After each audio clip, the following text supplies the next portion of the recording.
এ পর্যায়ে আমরা দুজনে কবর কবিতা পল্লী কবি জসিমউদ্দিনের লেখা কবিতাটি আবৃত্তি করব।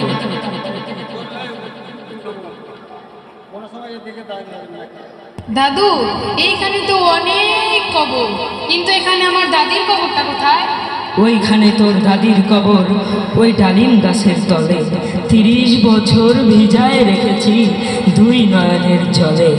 এতটুকু তারে ঘরে এনেছিল সোনার মতন মুখ, পুতুলের বিয়ে ভেঙে গেল বলে কেঁদে ভাসাইত বুক।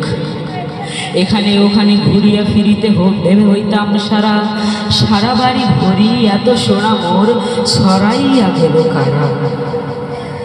সোনালি সার সোনা মুখ তার আমার ভরি, লাঙল লইয়া খেতে ছুটিতাম গায়ের পথ ধরি। যাইবার কালে ফিরে ফিরে তারে দেখে লইতাম কত,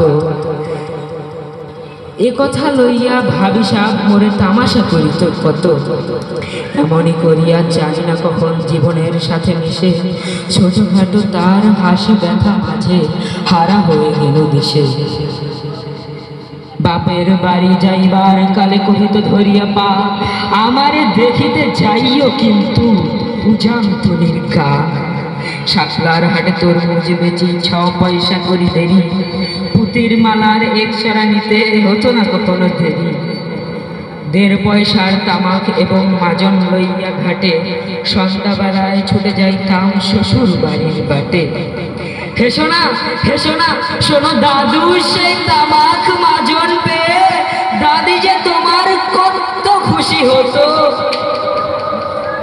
নথ নেড়ে নেড়ে কহিত হাসিয়া, এতদিন পরে এলে পথ পানে চেয়ে যা আমি হেথায় কেড়ে মরি আখি ঝরে। আমারে ছাড়িয়া এত ব্যথা যার, কেমন করিয়া হায় কবর দেশেতে ঘুমায় রয়েছে নিঝুম নিরালায়। হাত জোর করে ধোয়া মাং দাদু, আয় খোদা দয়াময় আমার দাদির তরেতে যেন গো ব্যস্ত নসিব হয়। এই ছিল তোমার দাদির কথা। তুমি তোমার দাদির জন্য দোয়া করবে এবং সকালে